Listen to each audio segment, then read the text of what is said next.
Olá, está começando agora o Justiça para Todos. Confira os destaques de hoje.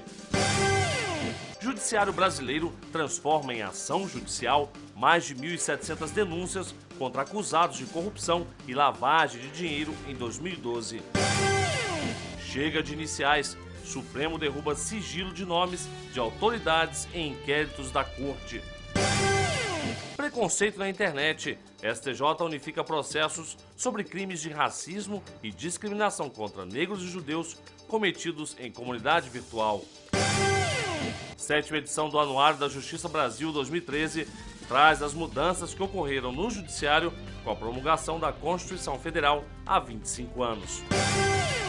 Eu sou Samuel Figueiredo e o Justiça para Todos já está no ar.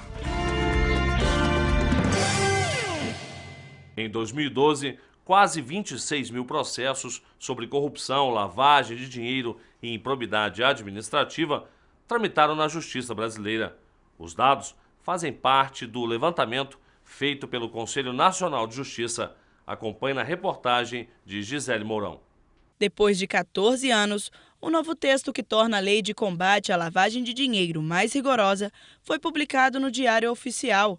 A nova legislação prevê que qualquer crime ou contravenção penal, como promoção do jogo do bicho e outros jogos de azar, pode ser considerado crime antecedente à lavagem de dinheiro. A grande mudança da Lei de Lavagem de Dinheiro aconteceu no ano passado, que ela passou a excluir o rol taxativo de crimes. Então, quer dizer, antes dessa alteração, existia um rol taxativo de crimes os quais eram considerados antecedentes para a prática de lavagem. Crimes de organização criminosa, tráfico, enfim, etc. Hoje em dia, qualquer delito do qual possa provir dinheiro ou vantagem econômica é um crime antecedente para lavagem de dinheiro, desde da mais simples sonegação fiscal até a mais esdrúxula venda de entorpecente. Na antiga lei, apenas um grupo de crimes considerados graves, como por exemplo, tráfico de drogas, terrorismo e sequestro, era passível de gerar denúncia por lavagem. Os critérios de fixação da pena pelo juiz continuam sendo os mesmos, Ele tem que examinar as circunstâncias do artigo 59, que é a culpabilidade, a personalidade, o comportamento, enfim.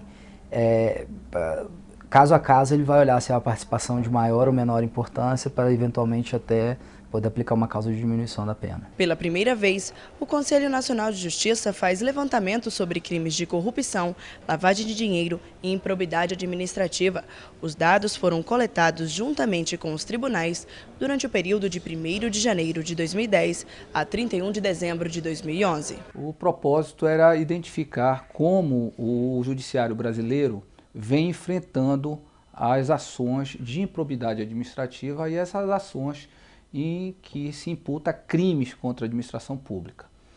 Nós temos hoje identificado já pelas informações de levantamento estatístico dos tribunais de que um número muito grande de ações estão propostas, estão tramitando no Poder Judiciário, um número relativamente grande. Entretanto, temos números preocupantes no que diz respeito ao número de condenações, o número de julgamentos e o número de casos que operou-se a prescrição. Nós temos um número elevado de processos que foram atingidos com a perda da pretensão punitiva do Estado. A prescrição por falta de um julgamento num prazo razoável, que constitucionalmente é exigido, deu causa à não observância desse dispositivo, a perda da pretensão punitiva do Estado. Segundo o estudo, apenas a Justiça Federal recebeu em 2012 o total de quase 350 denúncias contra crimes de corrupção e lavagem de dinheiro e 581 procedimentos judiciais sob improbidade administrativa. 141 julgamentos de acusados de corrupção e lavagem de dinheiro foram julgados e 465 relativos à improbidade.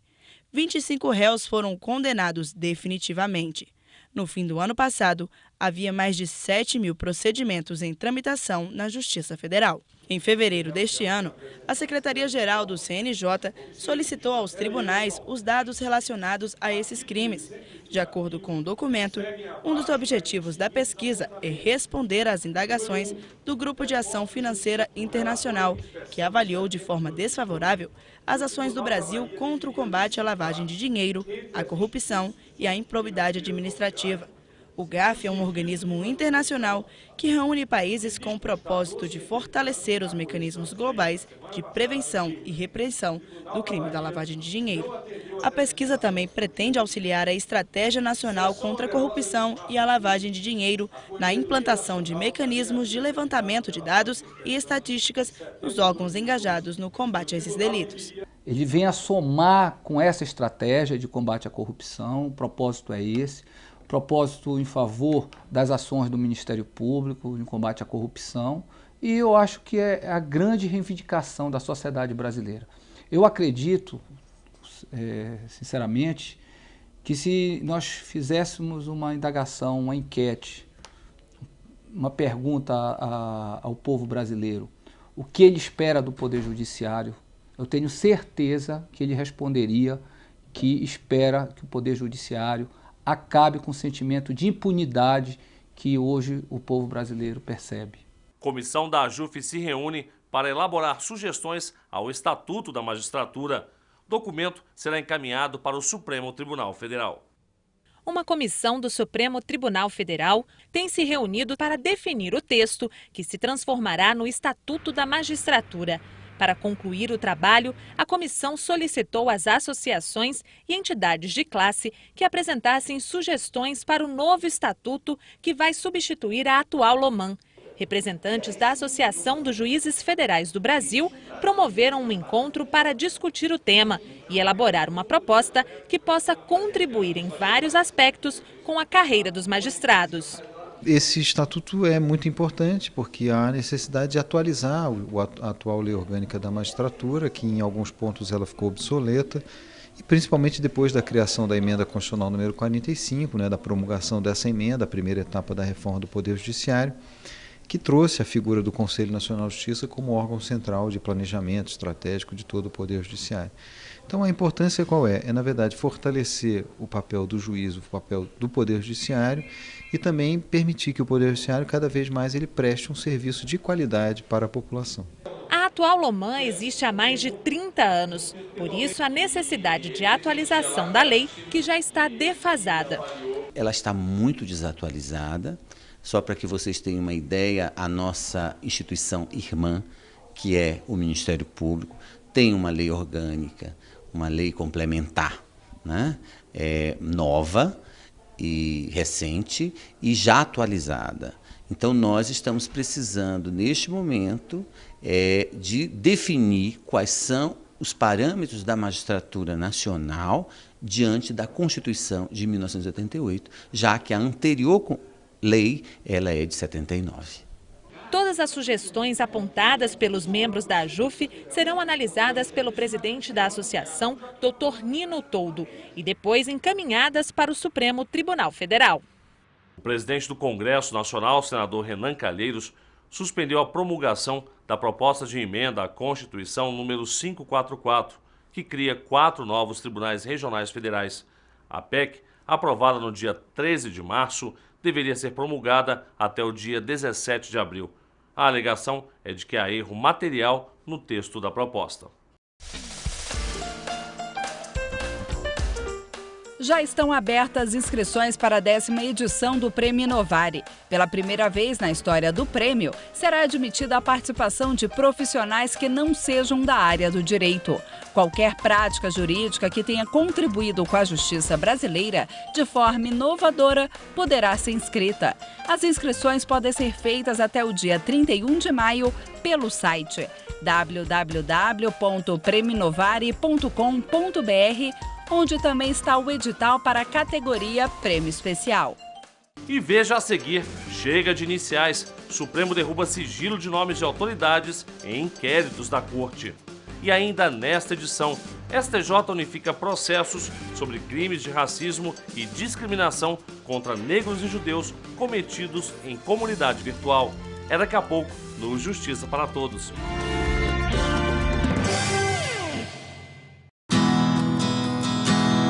Caixa.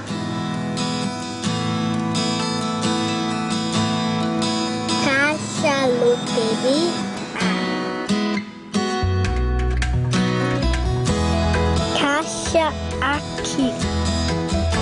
Gente, tudo tá lindo! Caixa, o banco das melhores taxas, é também o banco com mais de 60 mil pontos de atendimento em todo o país.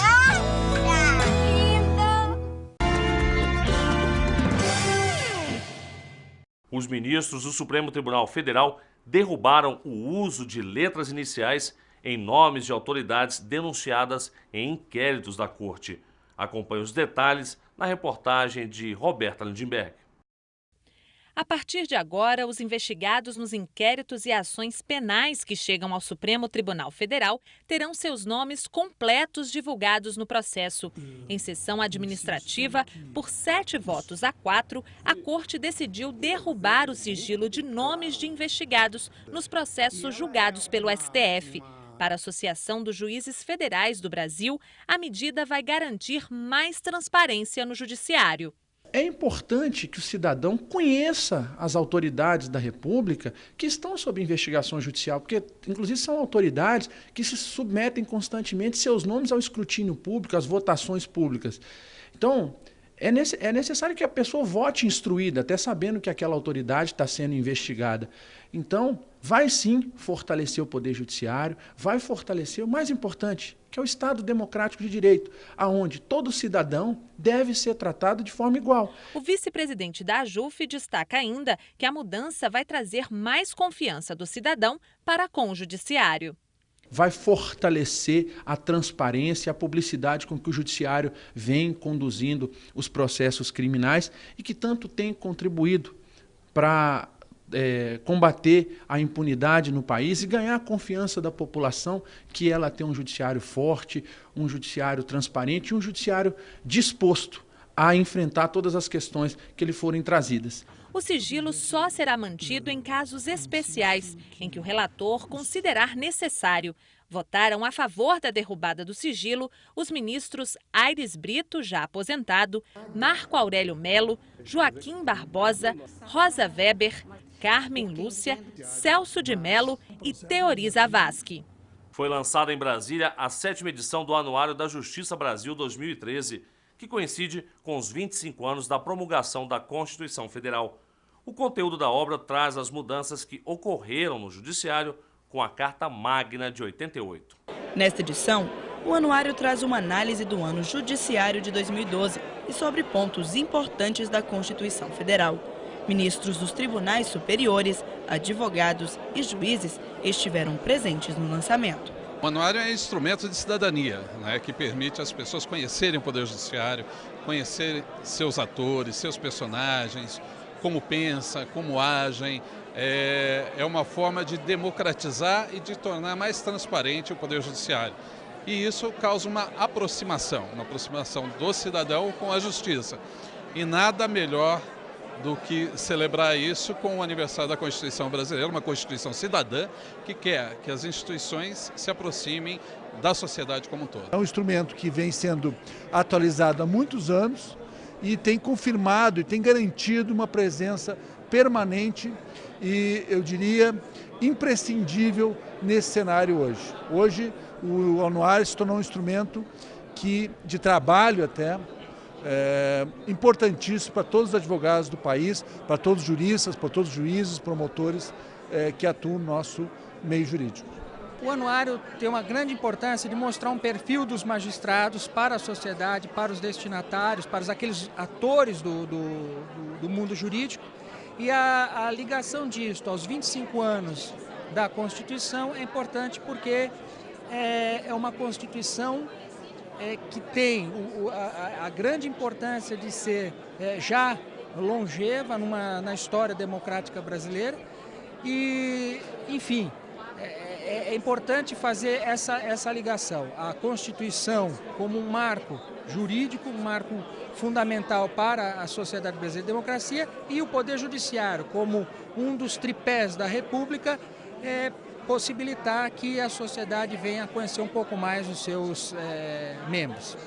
Na 7ª edição do anuário, a ação penal 470 foi destacada. Além disso, ficou comprovado o aumento no número de processos nos últimos 25 anos no Judiciário. Segundo o editor executivo do livro, Maurício Cardoso, o anuário ainda conta com um mapa completo da Justiça brasileira e os perfis de todos os ministros do Supremo Tribunal Federal e dos tribunais superiores.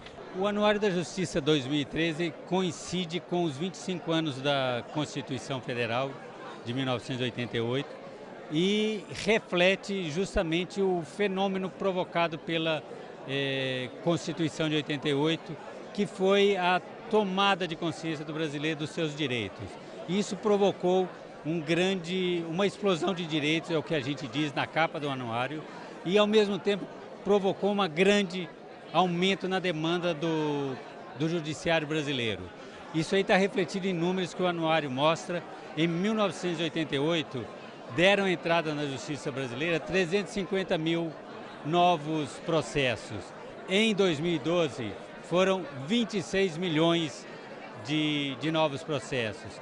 Isso significa que em 25 anos a demanda na justiça se multiplicou por 70 vezes.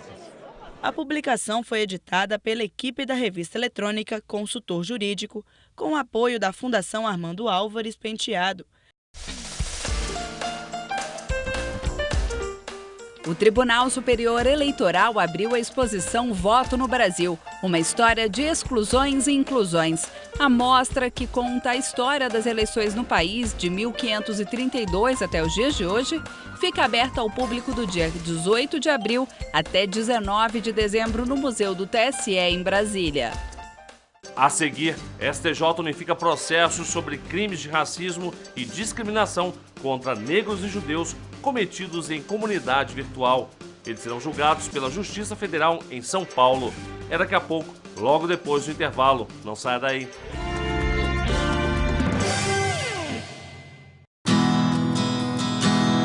Caixa.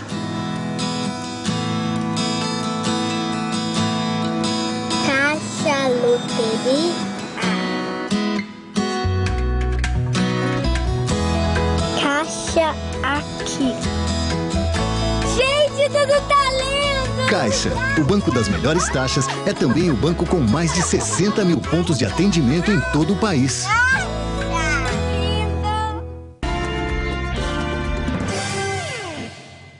A AJUF indicou o juiz federal Walter Nunes da Silva Júnior para compor o Conselho Superior da Escola Nacional de Formação e Aperfeiçoamento de Magistrados, a ENFAM. O ex-presidente da AJUF vai se juntar aos desembargadores Margarida Cantarelli, do TRF da 5ª Região, a Rui Estocco, indicado pelo Tribunal de Justiça de São Paulo, e também ao representante da Associação dos Magistrados do Brasil, Marcos Aloar Diniz Grangeia. E a Justiça Federal em São Paulo deve julgar uma série de crimes de racismo e discriminação contra negros e judeus cometidos por meio da internet. A decisão é do Superior Tribunal de Justiça, que unificou o julgamento que ocorreria em 14 cidades brasileiras. Acompanhe na reportagem de Gisele Mourão. Computador, tablet, celular, usar a internet está cada vez mais fácil. Pode ser no trabalho, em casa ou na rua, o uso constante das redes sociais é comum. A Aymara Galdino posta quase tudo no Facebook. No perfil da estudante, ela publica fotos, mensagens e até os locais que frequenta. Sou viciada, sim. Eu acesso o tempo todo, aonde eu puder. Eu gosto muito de ver o que as pessoas estão postando. Eu gosto muito de postar também. Tudo que tiver de novo na rede social, das pessoas que eu sigo, eu gosto de ver. Eu gosto de saber o que está acontecendo. Seja com a vida de algum amigo meu, seja alguma notícia de alguma página de notícia que eu siga, jornal, revista. Eu estou sempre acessando. Eu acho que é a maior fonte de informação que eu tenho. Mas é preciso ficar atento, alerta este especialista. Com a facilidade da internet, o usuário pode se expor demais, arriscando a própria segurança. A pessoa que fica lá tuitando tudo que faz da vida, cada vez que respira, quase, ou que posta no Facebook tudo o que acha, é só um aspecto a mais dessa cultura da fama pela fama, ou de se expor demais. Tá? Então eu vejo a internet como mais um ingrediente nesse caldo todo que a gente tem de superexposição. Então, muito cuidado com o que você posta ou com o que você deixa de colocar. Nós sabemos que a globalização traz um avanço das comunicações e um desses fenômenos é a rede mundial de computadores. Agora, ela possui pontos que são favoráveis a uma sociedade que seja justa, uma sociedade ordeira. Agora, através da rede também você pode praticar crimes, né? Até um determinado momento histórico, tudo cabia no bom e velho estelionato, artigo 171. Com a evolução da legislação, nós temos hoje crimes cibernéticos, nós temos a lei que trata de fraudes na internet. Outro cuidado que o usuário da internet deve tomar é com a publicação de opiniões sobre pessoas. A Aymara afirma que mesmo publicando muita coisa no Facebook, sempre toma cuidado para não falar nada que ofenda terceiros. Eu tomo muito cuidado com a questão de disseminar preconceito, de dizer alguma coisa que possa ofender alguém, seja questão de homossexualismo, seja questão de racismo. Eu gosto muito de dizer a minha opinião. Gosto de falar o que eu penso, o que eu acho a respeito de um assunto, seja ele polêmico ou não. Mas eu também tomo cuidado para que as pessoas que estão à minha volta não se sintam ofendidas com o que eu estou dizendo. Eu procuro dizer da melhor forma possível, sendo a minha opinião contrária dos outros ou não. Eu gosto que as pessoas saibam o que eu penso, mas que eu penso aquilo com total respeito. A internet, a gente pode falar claramente que ela é um veículo de comunicação de massa. Você vai atingir um número considerável de pessoas. Pessoas que você conhece, pessoas que você não conhece. Tá? E você pode acabar chegando em alguém que, no mínimo, discorda do que você fala. E algumas condutas ofensivas são tipificadas como criminais na nossa legislação. Expressões de racismo, de discriminação. Isso aí tem tipificação. Então, coisas que talvez as pessoas digam na sua intimidade, elas acabam colocando isso em público, por não ter uma consciência clara de que a internet está sendo vista por, literalmente, Deus e o mundo. Tá? Então, você pode incorrer em chegar em alguém que vai se sentir ofendido. Uma série de crimes envolvendo o racismo e a discriminação contra negros e judeus por meio da internet deverá ser julgada na Justiça Federal em São Paulo e não mais em 14 cidades brasileiras. O Superior Tribunal de Justiça entendeu que os crimes são isolados, mas são relacionados pelo mesmo fato. Por isso, devem ser julgados por um único juiz para que não haja decisões conflitantes. A prática de crimes que ofendem a pessoa, crimes contra a honra, como calúnia, difamação e injúria, via rede mundial de computadores, isto tem que ser levado em conta e o projeto trata deste tema, porque você ser ofendido sozinho, você e o seu ofensor, tem um significado, tem um desvalor, tem uma ofensa ao seu patrimônio jurídico. E se esta ofensa for pela rede mundial de computadores, a ofensa ao seu patrimônio jurídico é muito maior. Então a reprimenda, a resposta do Estado também deve ser proporcional àquela ofensa. Quando alguém pratica ofensa contra a raça ou crença de outra pessoa, pode pegar até 6 meses de detenção. Mas para comprovar o crime cometido pela internet, a vítima precisa provar o dano, tirando uma foto ou copiando a página onde o delito ocorreu e registrar em cartório antes de fazer a ocorrência. Isso vem previsto não no Código Penal, esses instrumentos de prova, mas no Código de Processo Penal, né, que busca meios, né, de provas através de comprovações indiretas, isso é possível. O ideal é que você tire uma cópia, né, faça um print da tela, né, e algumas decisões judiciais dizem que isso tem que ser registrado em cartório.